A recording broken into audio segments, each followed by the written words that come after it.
Hello guys, welcome to the vlog. और आपके लिए है आज बिल्कुल नई न्यूज़। अरे पहले क्यों नहीं बताई? पहले तो हमें भी नहीं पता था भाई कि ये सब होने वाला है। होने क्या वाला है? हम गए थे एक नए ट्रैवल पे। अच्छा तो ये तो बताओ, तुम गए कहाँ थे? अरे जाना कहाँ था, हम गए थे फिर से अपनी देवभूमि जिसको कहा जाता है उत्तराखंड। तो वहाँ हम गए थे नीम करोली बाबा के धाम में।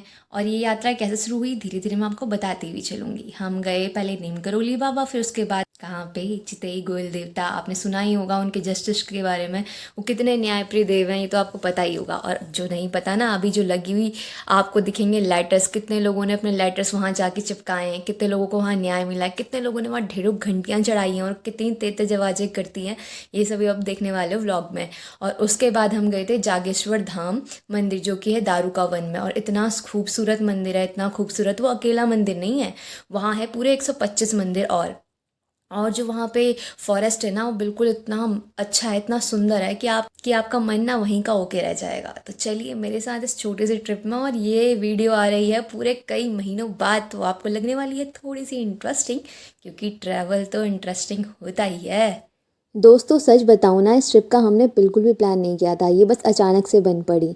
और फिर हम निकल पड़े अपने दर्शनों के लिए। कहते हैं ना, जब तक बुलावा ना आए तब तक हम कहीं जा नहीं सकते। तो मान लीजिए कि हमारा बुलावा आ गया था कि हमें नीम करोली बाबा ने अपने दरबार पे बुलाया था।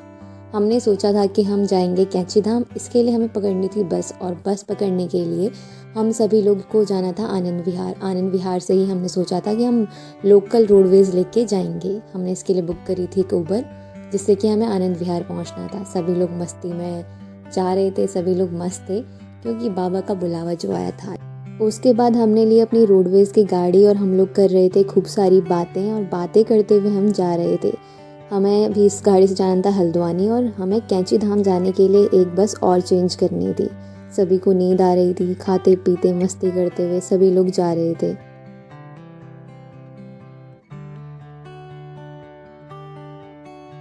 लंबे ट्रैवल की जो सबसे बड़ी समस्या होती है ना, वो ये होती है कि आपका पेट बिल्कुल हिल जाता है और दिमाग घूमने लगता है, क्योंकि बहुत सारी रोड से आपको होके गुजरना होता है। काफ़ी लंबा ट्रैवल होता है, आपके साथ भी कभी ना कभी ये ज़रूर हुआ होगा।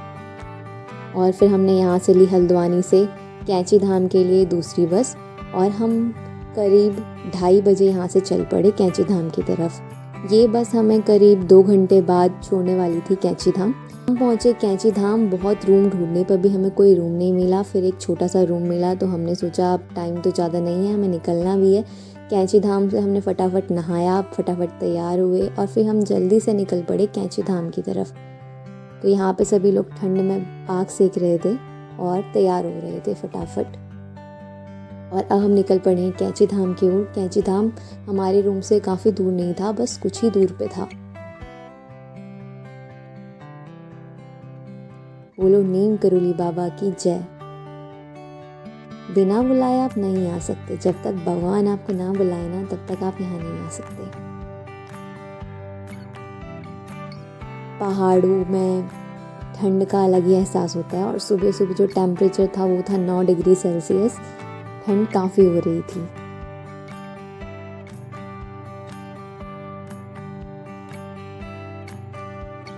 यहाँ पे फुल मार्केट है, लेकिन ठंड के मारे ना, हम जब यहाँ पहुँचे तब करीब 3:30 या 3:45 हो रहे होंगे, तो रूम मिल नहीं पा रहे थे और सभी लोग सोए हुए थे, कोई भी रूम खाली नहीं था। तो इसीलिए रूम की थोड़ी दिक्कत यहाँ हो सकती है आपको। और ये है कैंची धाम। यहाँ पर कैमरा अलाउड नहीं है, तो मैं आपको बिल्कुल भी अंदर नहीं ले जा पाऊँगी। यहाँ पे आपको चने का प्रसाद मिलता है, जो कि बहुत टेस्टी हो रहा था। और अब हम आ चुके हैं कैंची धाम से।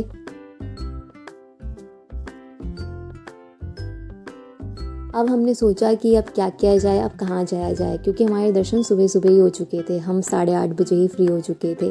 तो हमने तय किया कि बार बार तो आया नहीं जाता है, क्यों ना हम अगले ट्रैवल की तरफ निकल पड़े।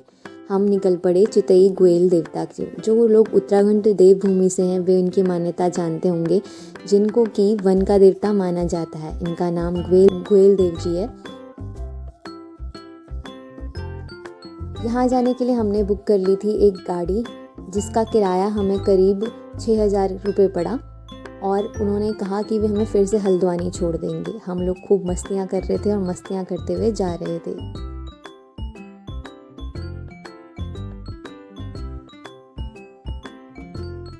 ये यात्रा काफ़ी लंबी होने वाली थी। डेस्टिनेशन बहुत लंबी तो नहीं थी, लेकिन हाँ रास्ता काफ़ी लंबा था वहाँ तक जाने का, तो इसलिए काफ़ी पूरा दिन ही हमारा ट्रैवल में निकल गया था। ये है नदी, इसका नाम है शिप्रा। इसमें पानी थोड़ा कम ही है अभी, मौसम में इसमें पानी होता है।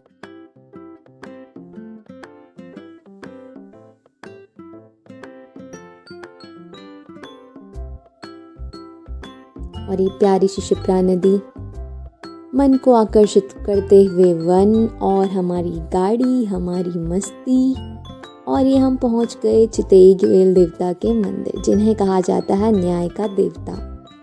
इनके पास ना जाने कितने ही लोग अपनी अर्जी लेके आते हैं। कहते हैं जिन्हें न्यायालय में न्याय नहीं मिलता और उन्हें लगता है कि उनका न्याय नहीं हो पाया, वो कई लोग यहाँ आकर अपनी चिट्ठियाँ चिपकाते हैं, अपनी मनोरथ यहाँ लिख के जाते हैं, अपनी मनोकामना लिख के जाते हैं ताकि वे पूरी हो जाएं। जब उनकी मनोकामनाएं पूरी हो जाती हैं तो यहाँ पर वे आके घंटी चढ़ाते हैं। देखिए कितनी सारी घंटियाँ यहाँ चढ़ाई हुई हैं, कितने सारे कागज़ यहाँ पर चिपकाए हुए हैं। वो किसी के केस भी थे, किसी की पर्सनल लाइफ रिलेटेड पेजेस थे, बहुत सारे, जितने दिखाई दे रहे हैं उससे भी कई ज़्यादा लेटर्स यहाँ पर लगाए हुए हैं, तो आप देख सकते हैं इतने सारे, और इतना अच्छा वाइब था इस जगह।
महादेव यहाँ पर 125 मंदिर बनाए गए हैं, और यहाँ पर पूरे 125 मंदिर हैं, जो कि कई छोटे छोटे, कोई बड़े बड़े मंदिर, कई प्रकार के मंदिर यहाँ हैं। यहाँ जाने से पहले आपको लगानी पड़ती है लाइन, और लाइन जब आपका नंबर आ जाएगा उसके बाद आप जाएंगे। यहाँ पे लिखा है श्री ज्योतिर्लिंग जागेश्वर मंदिर, दारुका वन,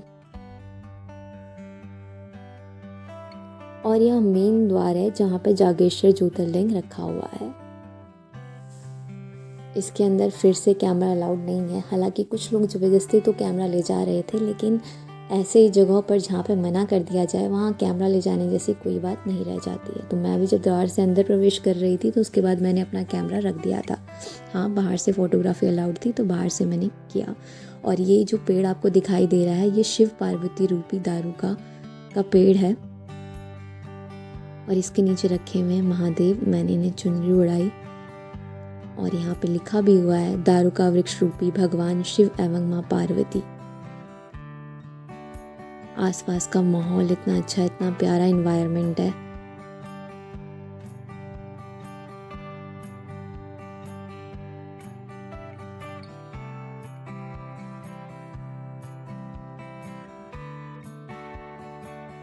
पहाड़ों में आओ तो इन जगहों पे आपको ज़रूर आना चाहिए, मन को प्रसन्नता मिलेगी।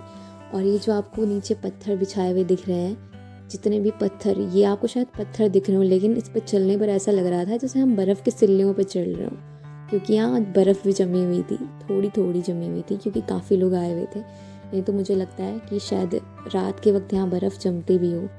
कहीं कहीं पे तो दिखाई भी दे रही थी, आप देख भी पा रहे होंगे, कहीं कहीं पे वाइट हो रहा है। बुआ मुझे बर्फ़ दिखा रही थी, ये देखिए ये बर्फ़ जमी हुई है। और ये फिर से शिवलिंग।